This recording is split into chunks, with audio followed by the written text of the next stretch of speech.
అదరగొట్టే కారం రంగు రుచి ఆచి కారం పొడి.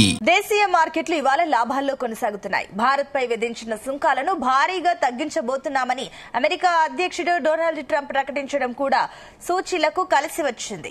అలాగే అంతర్జాతీయంగా సానుకూల సంకేతాలు కూడా కలిసి రావడంతో ప్రస్తుతం సెన్సెక్స్ నిఫ్టీ లాభాల్లో కదలాడుతున్నాయి. మరోవైపు 5 రోజులుగా లాభాల్లో కొనసాగుతూ వచ్చిన బంగారం ఈ రోజు ఫ్లాట్ గా కొనసాగుతోంది.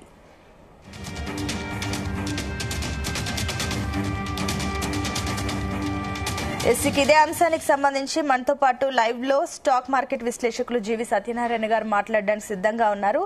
సత్యనారాయణ గారు, గుడ్ మార్నింగ్ అండి. Good morning. సత్యనారాయణ గారు, ఏంటి ఈ రోజు స్టాక్స్ లో లాభాల్లోనే స్టార్ట్ అయ్యింది. అండ్ ఇంకొకటి ప్రత్యేకించి కూడా డొనాల్డ్ ట్రంప్ అటు సుంకాల విషయంలో కూడా తగ్గించడం విషయంలో ప్రకటించడం కూడా ఒక అంశమేనా? దీన్ని ఏ రకంగా విశ్లేషిస్తారు? ఓకే, అవును. ఇప్పుడు మార్కెట్ ఇప్పుడు 629 పాయింట్లు ప్లస్ లో ఉంది. 84,500కు వచ్చింది ఇప్పుడు ప్రెసెంట్ లైవ్. అంటే గ్యాప్ అప్ తోటి ఎందుకు ఓపెన్ అయిందంటే, ఒకటి బీహార్ ఎలక్షన్స్ ఏవైతే జరిగినాయో ఎన్డీఏకి ఫేవర్ అనేది ఎగ్జిట్ పోల్ చెప్పడం జరిగింది. నిన్న అయిపోయినాయి రెండో విడత బీహార్ లో. అది పాజిటివ్ న్యూస్. దాంతో మన మార్కెట్ లో గ్యాప్ అప్ రావడం ఒక రీజన్. నెంబర్ 2, ట్రంప్ ఒక అనౌన్స్మెంట్ చేయటం, ఏది చర్చలు మా సఫలీకృతం అయితే మేము ఎక్కడో ఒక దగ్గర దీన్ని నేను క్లోజ్ చేస్తాను ఫేవర్ గా, మనకి ఫేవర్ గా అని చెప్పేసి ఒక అనౌన్స్మెంట్ చేయడం జరిగింది.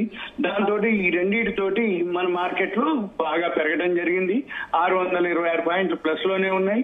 దీంతో పాటు మెయిన్ రీజన్ ఒకటి బీహారు, 2 ట్రంప్, మూడోది ఏవైతే సెకండ్ క్వార్టర్ రిజల్ట్స్ వస్తూ ఉన్నాయో అవన్నీ కూడా బాగా రావడం జరిగింది లాస్ట్ ఇయర్ కంటే ఈ సంవత్సరం. ఎందుకు అంటే జిఎస్టీ ఏదైతే ఉందో కలెక్షన్స్ పెరగటం, జిఎస్టీ తగ్గించడం స్లాబ్, వాటితోటి సేల్స్ పెరగటం, జిఎస్టీ రెవెన్యూ పెరగటం, జిఎస్టీ ఏదైతే ఉందో ఇవన్నీ పాజిటివ్ న్యూస్ అన్నమాట మన సెక్టార్ కి. ఇంకోటి మన ఎకానమీ బాగుంటుంది అనేది ఒకటి, అంటే గ్రోత్ ఉంటుంది అనేది. రెండోది ఈ బీహార్ తోటి మళ్ళీ ఎన్డీఏ గవర్నమెంట్ ఫామ్ అవుతుంది అది బీహార్ లో, అందుకని చెప్పేసి అది ఒకటి న్యూస్. వీటన్నిటితోటి మన మార్కెట్ లో పాజిటివ్ లోకి రావడం జరిగింది. ఓకే. అండ్ సత్యనారాయణ గారు, ఇంకొకటి 5 రోజులుగా బంగారం ధర భారీగా పెరుగుతూ వచ్చింది. అండ్ మళ్ళీ ఇప్పుడు ఫ్లాట్ గా కొనసాగడాన్ని ఏ రకంగా చూడాలి? అండ్ ఇంకా భవిష్యత్తులో బంగారం ధర తగ్గుతుందని అనుకోవచ్చా? రైట్, నిన్న కూడా అనుకోవడం జరిగింది మార్కెట్ లో అండర్ సేల్ జరుగుతుంది అని. అండర్ సేల్ అంటే ఏంది? ఉన్న ధర కంటే తక్కువ. ఎందుకు అండర్ సేల్ జరిగింది? ఇప్పుడు ఏమైంది? ఏదైతే షట్ డౌన్ జరిగిందో అదంతా కూడా మళ్ళీ రీఓపెన్ అవుతుంది అనేది. అంటే షట్ డౌన్ క్లోజింగ్ దశకి రావడం అనేది దృష్టి పెట్టడం జరిగింది. దీంతో పాటు మళ్ళీ వడ్డీ రేట్లు తగ్గిస్తారు అనేది ఒక న్యూస్. ఈ రెండింటితోటి మన మార్కెట్లు ఏవైతే పెరుగుతున్నాయో మళ్ళీ ఇప్పుడు గోల్డ్ కొంచెం ఫాల్ అవడం జరిగింది. ఏది ఇప్పుడు ప్రజెంట్ గోల్డ్ అయితే 41,111 అంటే తక్కువలో ఉంది. అంటే నిన్నటికంటే కొంచెం డౌన్ లో ఉంది. ఉదాహరణకి నిన్నొచ్చి $41,50 వరకు పెరిగిన ఏదైతే ఉందో ఇవాళ కూడా 41,10లో ట్రేడ్ అవుతుంది. 41,9, 41,10 అంటే హై నుంచి ఒక $40 మళ్ళీ $42, $43 దిగింది. అంటే సుమారు 1,200 అట్లా తగ్గింది అనమాట. అంటే ఇవంతా స్తబ్దత అంటారు, అంటే సైడ్ వేస్ అంటాము. ఈ సైడ్ వేస్ స్తబ్దత ఏదైతే ఉందో ఇప్పుడు మార్కెట్ లో, అంటే హైదరాబాద్ మార్కెట్ లోకి వచ్చి 1,25,510 రూపాయలు ఉంది. అది 24 క్యారెట్స్. అయితే ఇది ఊరుని బట్టి కూడా తేడా ఉంటుంది. అంటే హైదరాబాద్, విజయవాడ, గుంటూరు, పొద్దుటూరు, బెంగళూరు, చెన్నై ఇట్లా ఊరిని బట్టి కూడా ఉంటది. ఇప్పుడు హైదరాబాద్ లో తక్కువ ఉంది, చెన్నైలో ఇంకో 1000 ఎక్కువ ఉంది. ఏది 24 క్యారెట్స్ 1,26,000 ఉంది. ఢిల్లీలో వచ్చేటప్పటికి మనకి ఢిల్లీకి కొంచెమే తేడా ఉంటుంది, 40-50 రూపాయలు. చెన్నైలో ఎక్కువ ఉంటుంది. ఇక సిల్వర్ వచ్చేటప్పటికి 1,62,000 ఉంది అనమాట ఇప్పుడు. అయితే సిల్వర్ కొంచెం పాజిటివ్ లోనే ఉంది. అంటే మామూలుగా 350 రూపాయలు అట్లా పాజిటివ్ లోనే ఉంది సిల్వర్. గోల్డ్ మాత్రం కొంచెం ఫాలో అవటం జరిగింది. అంటే ఎప్పుడైనా కానీ తగ్గినప్పుడు ఏం చూడాలి అంటే మనం గోల్డ్ సిల్వర్ తగ్గినప్పుడు తక్కువ తగ్గాలి, పెరిగినప్పుడు ఎక్కువ పెరగాలి. ఈ గోల్డ్ సిల్వర్ లో వ్యత్యాసం ఏంటి అంటే, ఇప్పుడు తగ్గినప్పుడు గోల్డ్ తగ్గింది కానీ సిల్వర్ కొంచెం పెరిగింది. అంటే ఎక్కువ పడట్లేదు అనేది అర్థం ఏది సిల్వర్ విషయంలో. ఇక అదొకటి మనం చూడాలి. ఇప్పుడు ఓవరాల్ గా ఏంటంటే పెద్దగా మూవ్మెంట్లు ఉండవు, స్తబ్దత అంటారు. అంటే సైడ్ వేస్ అంటాం మనం. ఈ సైడ్ వేస్ అనేది ఏంటిది అంటే అక్కడక్కడే ఉంటుంటది అన్నట్టు. అంటే ఉదాహరణకి వాళ్ళ $50 అంటే ఇవాళ లోకి హైకి $47-48 ఇప్పటికి. అంటే సుమారు $1 వచ్చేటప్పటికి 31-32 రూపాయలు తేడా. $50 వేసుకున్నా కానీ సుమారు 1500 రూపాయలు వోలటాలిటీ అంటాం. అంటే లోకి హైకి డిఫరెన్స్. ఇంట్రాడే ఎవరైతే చేసుకోదలుచుకుంటారో ఈ వోలటాలిటీలో ఎక్కడో ఒక దగ్గర లో దగ్గర బై చేసుకొని చేసుకోవచ్చు. అంటే పెద్దగా మూవ్మెంట్ ఉండకపోవచ్చు ఇప్పటి నుంచి. ఎందుకోసం అంటే ఈ సుంకాలు టారిఫ్లు ఒకటి, అమెరికాలో ఏదైతే మనకి వడ్డీ రేట్ల డెసిషన్ ఒకటి ఉంది, రెండోది ఇవన్నీ షేర్ మార్కెట్ కి పాజిటివ్ న్యూస్ అన్నమాట.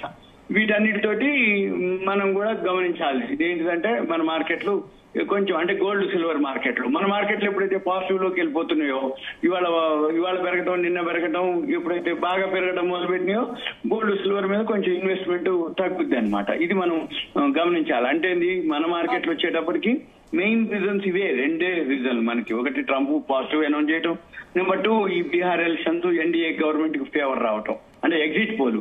ఇప్పుడు ఇవన్నీ జరిగినాక ఆటోమేటిక్ గా మన మార్కెట్ మళ్ళీ పెరగడం జరుగుతుంది. వీటితో పాటు జిఎస్టీ ఏదైతే ఉందో రెవెన్యూ పెరగటం, అంటే కలెక్షన్స్ ఏవైతే ఉన్నాయో అవి బాగా రావటం, వీటన్నిటితోటి మన మార్కెట్ పాజిటివ్ జోన్ లోకి వెళ్ళటం అనమాట. ఇది జరుగుతున్నటువంటిది. సత్యనారాయణ గారు, ఇప్పటి ట్రెండ్స్ ప్రకారం చూస్తే ఈ బ్యాంకింగ్ కానివ్వండి, ఐటీ, ఫార్మా ఈ రంగాల్లో పెట్టుబడులు పెట్టే వారికి మీరు ఇచ్చే ముఖ్యమైన సూచనలు ఏంటి? అప్పుడు ఏం చేయాలి అంటే ఈ Q2 సెకండ్ క్వార్టర్ రిజల్ట్స్ ఏవైతే ఉన్నాయో నవంబర్ 15 తోటి మొత్తం క్లోజ్ అయిపోతాయి. ఇవాళ 12వ తారీఖు. ఇప్పటి వరకు ఇంకా సుమారుగా 3500 కంపెనీలు రావాలి రిజల్ట్. ఇవన్నీ కూడా ఈ 15వ తారీఖు వరకు అయిపోతాయి. ఎప్పుడైతే 15వ తారీఖు అయిపోతుందో అంటే శనివారం తోటి, ఆదివారం సెలవు, మండే మార్నింగ్ అన్ని అప్డేట్ అయిపోతాయి 17వ తారీఖు. నెక్స్ట్ మండే రోజు నాడు మనం ఏం చేయాలి, ఈ సెకండ్ క్వార్టర్ రిజల్ట్స్ ఏవైతే ఉన్నాయో 5000 కంపెనీల రిజల్ట్స్ వస్తాయి.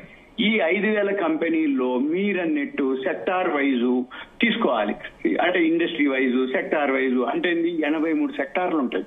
అంటే ఏరోస్పేస్ అని, అగ్రికల్చర్ అని, ఆటో అని, ఆటోమొబైల్, బ్యాంకులు, బ్యావరేజెస్, సిమెంటు, స్టీలు, సిగరెట్లు, కన్స్ట్రక్షన్, తర్వాత diversified, electrical, ferrous, fertilizers, financial, food products, health care products, household products, industrial products, insurance, IT, media, metals, minerals, oil, తర్వాత paper, personal products, petroleum, pharma, power, real estate, printing, retailing, telecom, transport, tyres, ఇలా అన్ని సెక్టార్లు 83 sector. 17వ తారీఖు next Monday రోజుకి 5000 కంపెనీల్లో సుమారు మనము homework చేసుకోదలిస్తే 100, 200, 150 best దొరుకుతాయి. Away with in 1 year లో 1 time 2 times అయ్యే మల్టీ బ్యాగర్లు కూడా దొరుకుతాయి. కాకపోతే ఎవరైతే ఇన్వెస్ట్ చేద్దాం అనుకుంటారో వాళ్ళందరూ కూడా వెయిట్ చేయండి, అబ్జర్వ్ చేయండి మండే వరకు. అంటే మండే రోజు అప్డేట్ అయిపోతాయి. ఆ మండే రోజు వచ్చిన ఏదైతే డేటా ఉందో ఒక 6 months వరకు, అంటే ఈ ఫైనాన్షియల్ ఇయర్ నెక్స్ట్ మార్చి 25, 26 ఏదైతే ఉందో అప్పటి వరకు బేఫికర్ అనమాట. అంటే ఈ మార్కెట్ పడ్డా అవి పడవు, ఒకవేళ పడ్డా గానీ కొంచెమే పడతాయి, ఒకవేళ పడ్డా గానీ న్యూట్రల్ గా ఉంటాయి. అంతే, దాన్ని పెరిగినప్పుడు మాత్రం ఫాస్ట్ గా పెరుగుతాయి. అవి కనుక గుర్తుపట్టగలిగి, అవి కనుక తీసుకోగలిగి, అవి కనుక చేయగలిగితే మన షేర్ మార్కెట్ ఓకే. ఇక గోల్డ్ సిల్వర్ వచ్చేటప్పటికి ఎస్ఐపి చేసుకోవచ్చు, ఈటీఎఫ్లు చేసుకోవచ్చు, డిజిటల్ ఏదైతే ఇన్వెస్ట్మెంట్ ఉందో దానిలో చేసుకోవచ్చు. ఏదున్నా సెబీ ఏదైతే మొన్న ఒక గైడ్ లైన్స్ చేసిందో అదే మాదిరి ఫాలో కావాలి. ఎందుకంటే ఫేక్ యాప్లు ఎక్కువైనాయి, ఫేక్ అంటే వెబ్సైట్లు ఎక్కువైనాయి. ఫేక్ ఏదైతే అంటే మిస్గైడ్ చేసేవి ఉంటాయి, టెంప్ట్ చేసేవి ఉంటాయి. మీకు ఫ్రీగా డిమాట్ ఓపెన్ చేస్తాం, ఫ్రీగా మీకు టిప్స్ ఇస్తాం, ఫ్రీగా రికమెండేషన్స్ ఇస్తాం అంటారు. అవన్నీ ఫేక్ యాప్లు మనల్ని అట్రాక్ట్ చేస్తాయి. మనోళ్ళు ఏంటిది అన్ని ఫ్రీ కదా అని అట్రాక్ట్ అవుతారు. తర్వాత ఎక్కడో ఒక దగ్గర దొరికిపోతారు. తర్వాత ఇక మనం చేసేది కూడా ఉండదు. కాబట్టి ఆథరైజ్డ్ అంటే NSC member, BSC member, corporate member, MCX member, వాళ్ళ దగ్గర మనం ఒక డిమాట్ ట్రేడింగ్ అకౌంట్ ఓపెన్ చేసుకోవాలి. అవసరమైతే వాళ్ళ ఆఫీస్ ఎక్కడ ఉందో కనుక్కోవాలి. వీలైతే వాళ్ళ ఆఫీస్కి వెళ్ళి ఒకసారి విజిట్ చేయాలి. ఒకసారి వాళ్ళ ఆఫీసు అవన్నీ చూసుకోవాలి, అవన్నీ కన్ఫామ్ ఉన్నాయా లేవో చెక్ చేసుకోవాలి. ఒకసారి అకౌంట్ ఓపెన్ చేసిన తర్వాత పే ఇన్ పే అవుట్ అని అంటాం. పే ఇన్ పే అవుట్ అంటే మనం ఒక ₹100 దాంట్లో జమ చేయాలి. మళ్ళీ పే అవుట్ పెట్టుకుంటే కూడా వస్తుందా లేదా 100 అనేది చెక్ చేసుకోగలిగితే అప్పుడు కన్ఫామ్ అనమాట.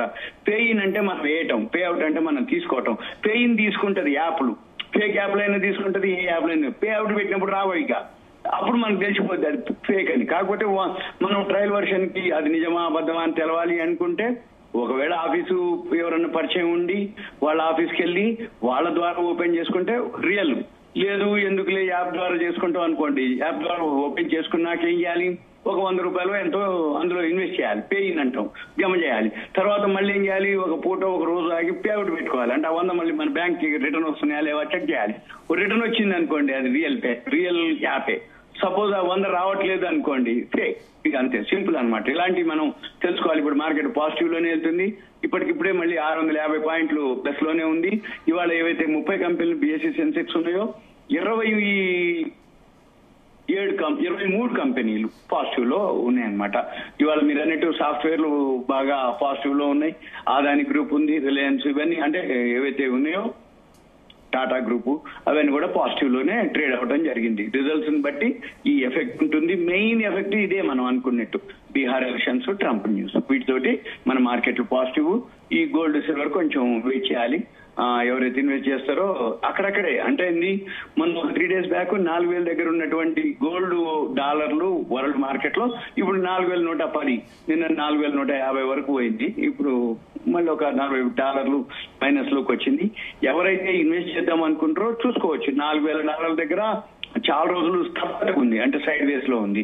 ఆ $4,000 వచ్చినప్పుడు ఇన్వెస్ట్ చేయొచ్చు. ఇంకా కొంచెం తగ్గితే ఇంకొంచెం ఇన్వెస్ట్ చేయొచ్చు.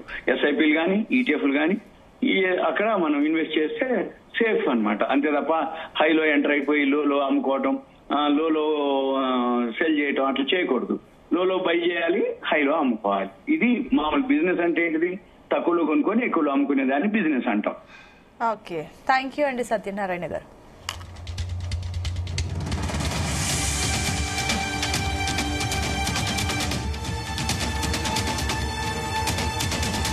గుమగుమల వంటలే వంటలే తెరకొట్టే కారం రంగు రుచి ఆచి కారం పొడి.